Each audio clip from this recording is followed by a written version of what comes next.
I've been around here a while and just love and admire all of these people that you see out here today. And I just want to really thank Susan Pierce. What a fabulous idea, Susan, to get everybody together like this and hear some wonderful stories. So first I'm going to have the confirmation class come up one at a time and introduce your senior. Who wants to start? Okay, Jason. Thanks.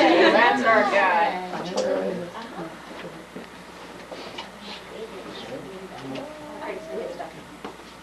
This is Mrs.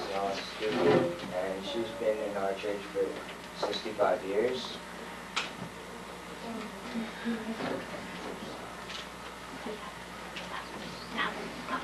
Okay.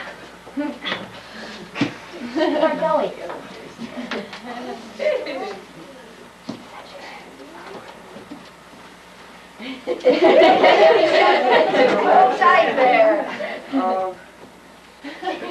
This is Mrs. Griffith. She's been coming to our church for all of her life. She has lived in Goshen for most of her life, except for a few years when she was married. I don't know what I'm saying. I lived away from Goshen for a few years.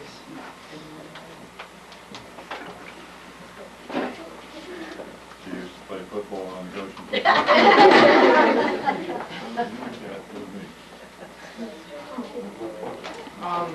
Hi, this is Mr. Phil Pines. He's been a member for 54 years. He's been a lay reader for the past 40 years, and he writes a weekly column called On the Rail in our local newspaper, The Independent Republican.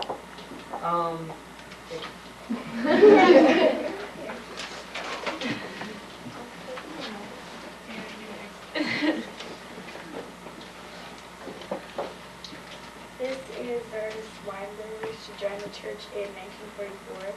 Then she went to college for 9 years, and she came back to the church in 1957. She's now involved in Women's PW. She also works in the kitchen and does funeral luncheons. An interesting fact is she taught in the middle school. What did you teach?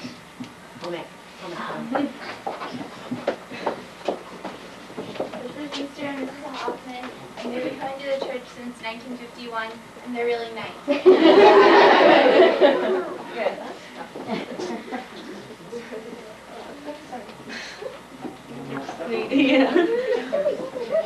This is Mrs. Duncan.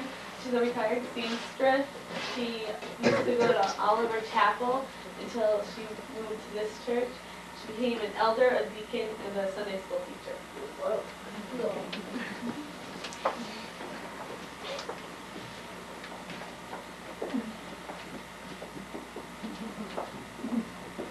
This is Mr. Smith. He has been a familiar face in our church for 40 years. When Mr. Smith first joined the church in 1965, he helped teach Sunday school for grade 7 and 8. Mr. Smith has been very active in our church. He has also served on the board of Christian Life.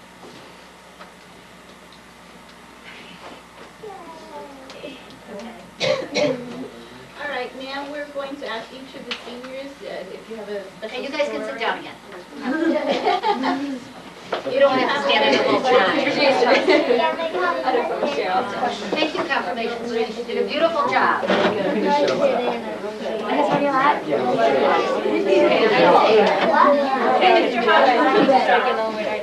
I know where the Episcopal Church is.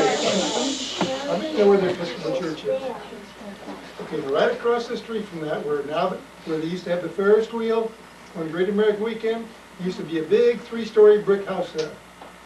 And the Sunday school, when they were your age and my kids were small, went to Sunday school there. And they had down in the basement, they had it fixed up. On the first floor, they had it fixed up. On the second floor, they had Sunday school classes. And then on the very top floor was where our sexton lived. Somebody by the name of Visser. And I remember one time we went downtown and we looked out the door.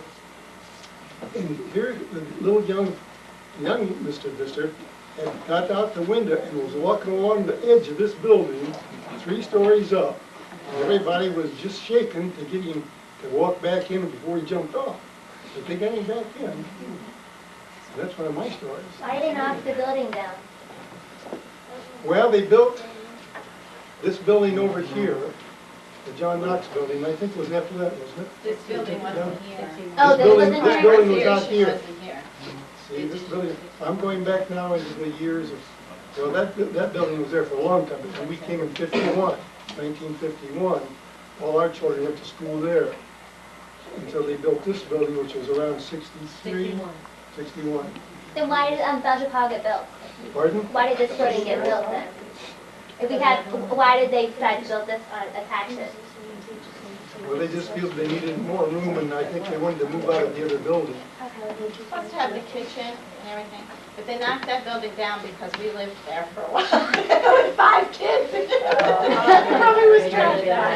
We lived there while our house was being built. We lived there with 5 kids. And the nursery was over there. They had cribs where the children were in the spiritual. Did you have a story? Oh, yes. Well, not only was Sunday school over across the street, but where the parlor and the office are now had a vaulted ceiling like the ceiling up in Fellowship Hall, and that was a chapel, and it was for a church service. And the pastor then was Reverend Fantasy, and he had an 8 o'clock church service in the chapel for a small group of people, and then the regular service in the sanctuary the way we have it today. And I just need to tell you that my husband, there's a picture someplace of my husband with the committee that broke ground for this building. And there's a picture of him lined up, and they all have shovels. There was no fellowship hall, but they had shovels, and they dug the first shovel full of ground for this building.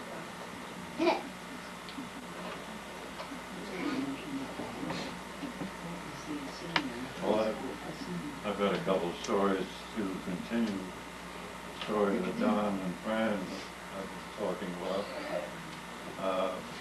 There's a photograph of the old parish house circulating around, 2 floors. And when I was about your age, confirmation age, I was asked along with some other young guys to come over and help clean the top floor out. So we climbed up the 2 flights, and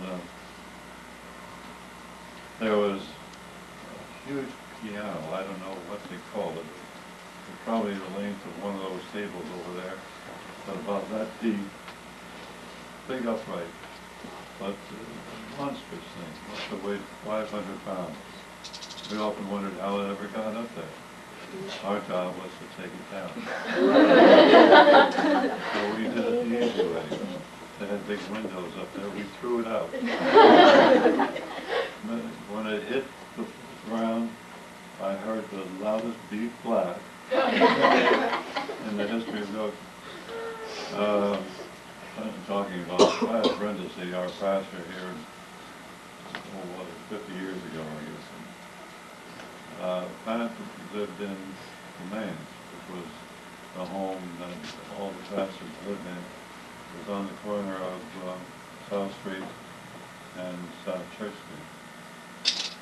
The church sold the Manse a number of years ago, but the Brendases lived there, and the Everts, and a lot of people there. And on the hottest of a hot day of summer, we were having a 10 o'clock service, and we left the black doors open so that there would be some air circulating in the sanctuary. And right in the middle of the service, who walks down? Let me back up a little bit. Parentheses had a dog. They had a dog and a cat. And there was a Saint Bernard, a monstrous guy, gentle, sweet, but big, and heavy. And who walks down in the middle aisle but Saint Bernard? There he comes. And everybody began to snicker, and he just climbed up the steps to the chancel, curled up there at the feet of Pat Brindisi, and proceeded to take a nap. And I was hoping that Mrs. Gray would be, Mrs. Griffith would be, here she your pop comes into this picture now. Mary Gray's father is J. Marshall Sweezy. And Marshall, as we call him, sang in the choir with me and a lot of other folks. And he couldn't stand the idea of the dog curled up on the chancel. So he got up during the service, grabbed the dog by the collar, and intended to lead him out the door. But the dog had other ideas and resisted, and Marshall could not budge the critter. And for all I know, they're still there.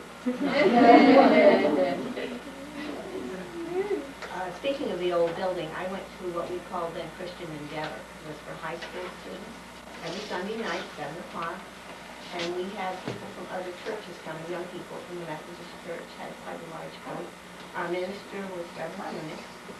This was in the late 40s, long time ago. And we used to have a wonderful time discussing all kinds of topics. I also taught middle school when I was 16 here, second grade.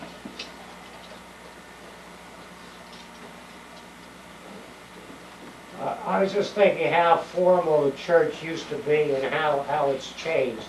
I don't know if that's good or bad, but you decide that. Men never came to church without a coat or tie. That was absolutely forbidden, and we probably would have thrown you out of church if you showed up without a coat and tie.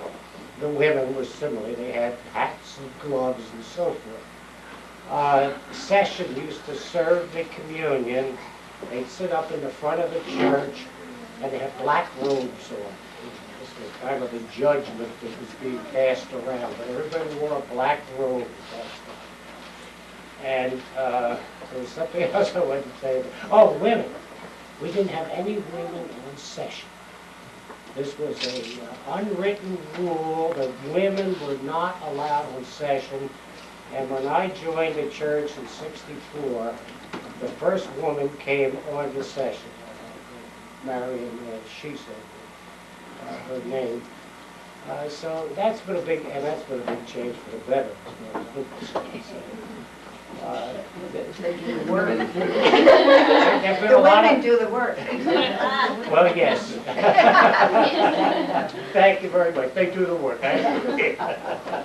Okay, Mary, great. Take over. Well, talking about dress, I tried to bring some of the things that we would have worn, and I forgot my gloves because I think the little girls always had gloves and a hat, and I'm not going to put this on because it's not mine. And we had pins, and I wanted to wear this, but it doesn't hook in the back. But this is the pin we got for perfect attendance. Well, maybe, and I can remember my mother bringing me one time when I had a cold, and she brought me in for the attendance mentor. But it's, you get the little pin, and then you get the thing around that I can pass this around. And then for those of you who can read, this second year, third year, fourth year. How many years perfect attendance did you have? I had 6. My brother has one very long. He must have it with him. And my memory, and it's a little hazy, because I remember the sandbox was always over in the parish house, which was what we called this building. This is a picture, it's not very good, of the parish house. And but I remember Sunday school in the chapel, which is where the parlor and the offices are now. That was a big room, and we would have chairs were set up. They were those the one ice cream parlor chairs. You know, the bedwood chairs and round tables, and we all met in the same room. But the little children must have been in the parish house. Do you think that's what they were? And then I started. Oh, okay. See, but I didn't read. My memory doesn't do that. And while I was looking for some things to bring in, I found a very interesting thing that I never knew before. But my grandfather was on the board of trustees here in 1920. So, what was his name? J. Marshall Sweet. No, that was my father. My grandfather was John Sweet. And so that was kind of interesting to come across. Now there was one other thing. I've taught Sunday school here too. I think I taught up until just shortly before the last minister left. And I was also superintendent here when I first came back to Goshen. I have a lot of associations with Sunday school. Well, the song that you sang today, We Shall Overcome, brought back a lot of memories with this church. Because I came from Washingtonville. Before I came here, I was to Oliver Chapel, with a black church over on West Main Street. That's where all, it belonged to this church, but the blacks went there. So during that period of time, congregation fell down, money was very tight, so this church closed the doors, so we were all come here. So my daughter, I'm Presbyterian from Washingtonville, and this is the only Presbyterian church in Goshen. So I said to my daughter, we're going to church. She says to me, she says, Ma, I suppose they don't want us there. I said, it's God's house, so God knows everything, no matter what color. So we got dressed in our fine clothes on. We called them Sunday clothes. We had plain clothes, we was brought up, but then we had church clothes, Sunday clothes. So we put our Sunday clothes on, we came here, and we were welcomed the first day. It was scary, but we were welcome here. So while you were singing that We Shall Overcome, I remember during the time Martin Luther King's assassination, we had church here. And so we marched out singing We Shall Overcome.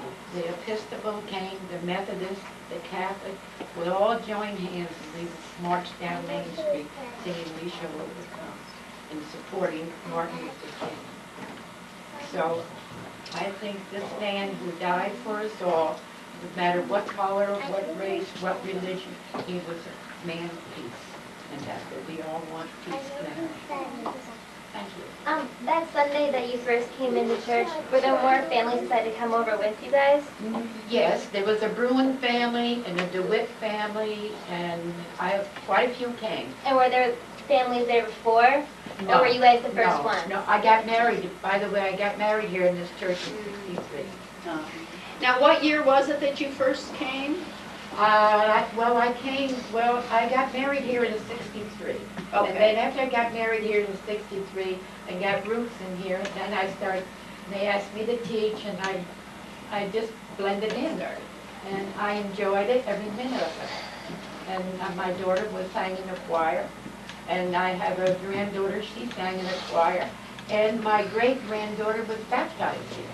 I have a great-granddaughter. How are you old enough to have a great-granddaughter? I have 3 great-grandchildren. Wow.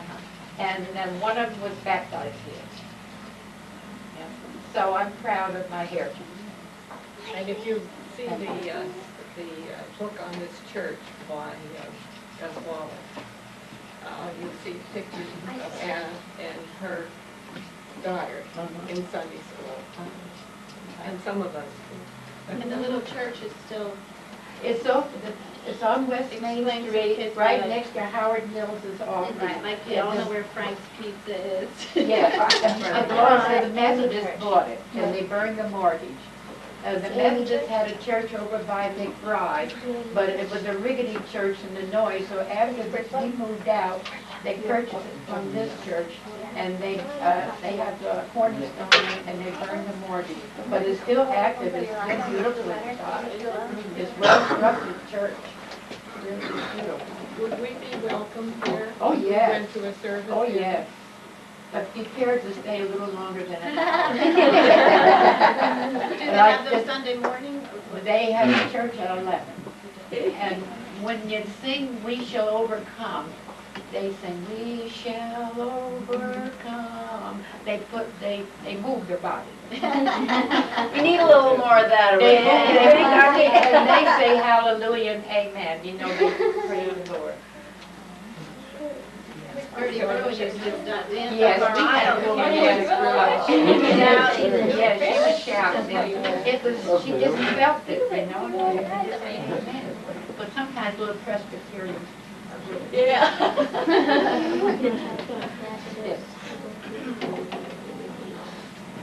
Okay, Jean. Well, pretty much as we said, I started Sunday school over in the old parish house.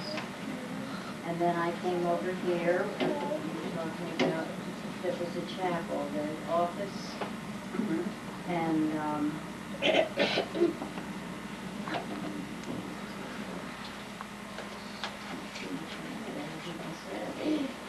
We had women's meetings over there, 5 Circle. Remember that? oh yes, that's right, and they used to have luncheons over there too. Every week was at the, Rotary. one of the clubs. 51, if you serve Rotary. I The could Rotary Club, see yes. those green tables Yes. with the chairs. And they had dinners there too. Yeah. It was a big kitchen, Many dinners, as I yes. recall. Very A lot. rickety, yeah. But I don't remember the basement. I don't remember. So, didn't you say that was No, basement? Yeah, I did. Oh, you did? Yeah, I yeah, don't Lou even- Lou Sheeza was one of the instigators. We went down there and we cleaned it up, and then they slopped white paint all over the bricks down near the block, rough stone, till it finally looked like a white wall. And it was pretty decent. We used to have our church dinners at the old Perry's house. Probably the most famous one. I had a Hall of Famer, baseball Hall of Famer, I forget. Johnny Vandermeer pitched 2 no-hitters in one season for Cincinnati Reds. And his cousin was a minister at our church at that time.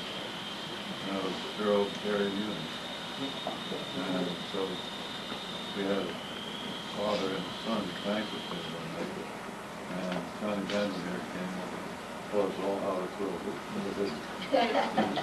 But he's probably the most famous guy. I remember a Christmas program for the Sunday school in the old parish house. When my husband, Dr. Hoffman, was Santa Claus. And you may have noticed he's got a very distinctive voice. It's kind of fuzzy and sounds like he's got something over his mouth. So when we got home, my son, who was, I think, 4 years old, he wanted to know why Santa Claus sounded like that.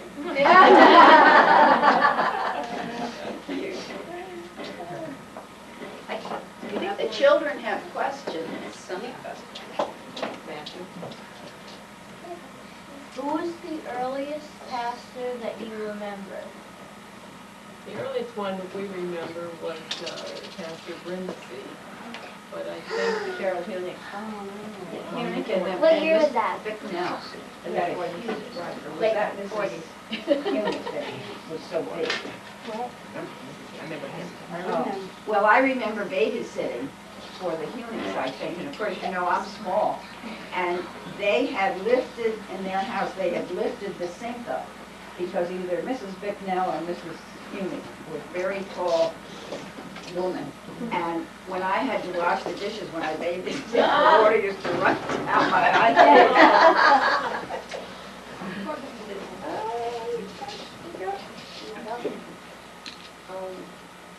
Why did you have plays here? Maybe songs of Hopkins? Oh, to raise money, I guess. And to show off our talent. Why, we had plays.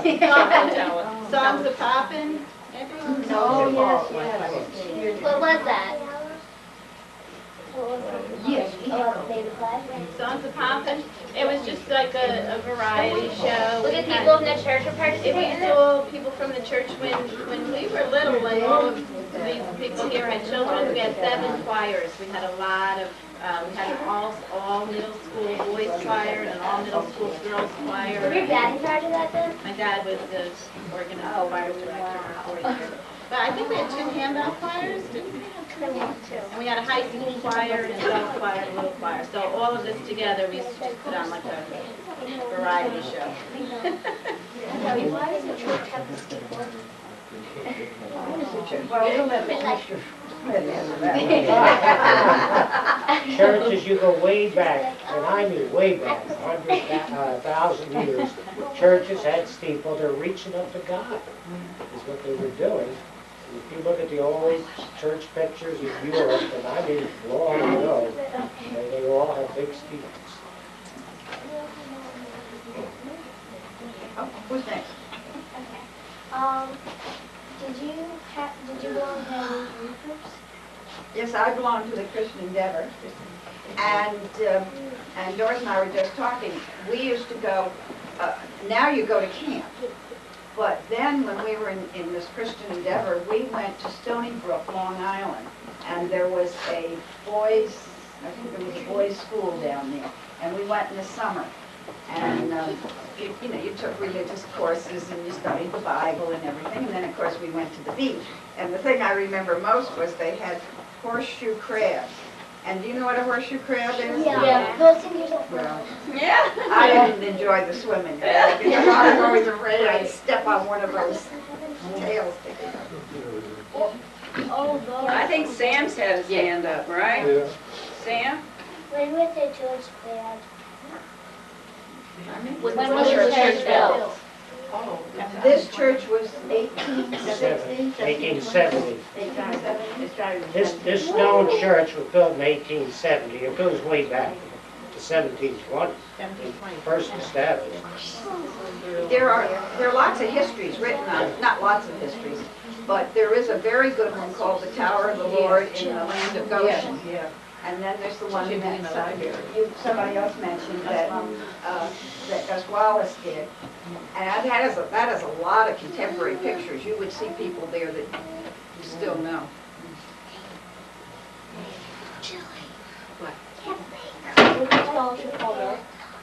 When was it built? A fellowship hall was built. 61. It was early 60s, I'll say 62, 63, and that before I came there. This question is, what is the biggest change in this church since you became a member? What is the biggest change?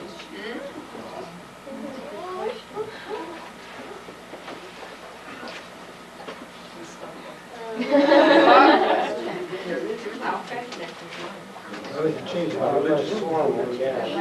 Women on session, Yeah, that would be it. that's another big change. Yeah, women in the pulpit, we never used to have women. They didn't even have the children come up front for their story. That's right. The minister didn't call the children up front when they had their story telling. When did that start? That started Dick Thompson. Yes, Reverend Thompson. Okay, how come we stopped using the balcony and when? When do we start? I can answer that because I'm the one that stopped it. I had a class up there. And one day I looked around and I said, there's only one way out of here unless I was going to jump out the barn door. And I went to the session and I said, this is not a good place. So I would say it was maybe 10, 12 years ago. Oh. You had Sunday school classes up there. I had a class up there, yeah. It's not only one way out, but you try running down those steps. And if you're an older person like we are, those steps are terrible. So is that You you can can slide trip down and the fall. railing? Is that popular? I didn't hear Is that. that a popular place to sit up there? the railing. Popular place?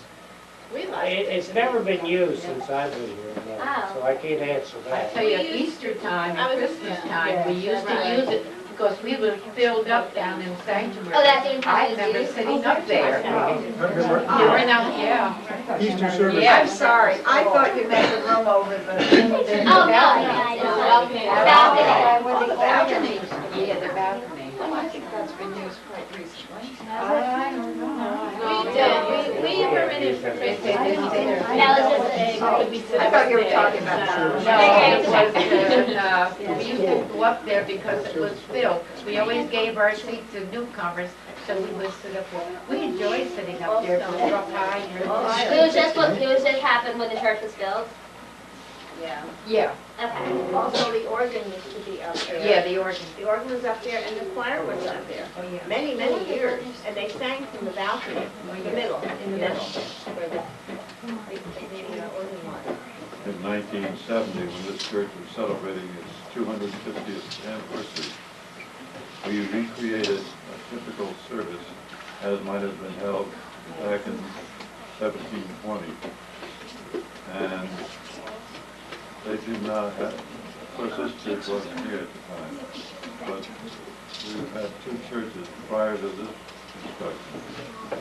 And in one of those churches, the pastor would preach at least 2 hours. And there was no instruments. And if the congregation was going to sing a hymn, they would have a choral leader, a song leader. And that responsibility fell on me for our anniversary. And the leader would sing the first verse of the hymn, and then the congregation would follow.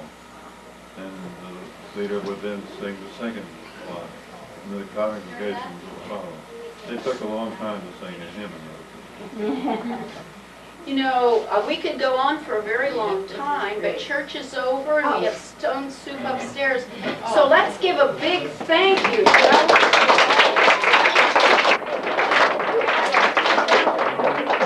My Pittsburgh guys meeting right there. Oh, okay, thank you.